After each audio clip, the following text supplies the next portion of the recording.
Hello, I'm Dr. Richard Goldweit, and I'm an interventional cardiologist.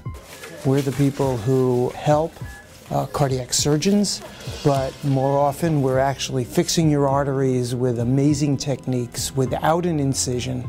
This is a blocked artery, actually in a bypass graft, and you can see pacemaker and other wires. And then basically you can now see that the artery is being fixed. There's actually a little filter put in to catch any debris, and there's another stent going in, and now you see the open artery.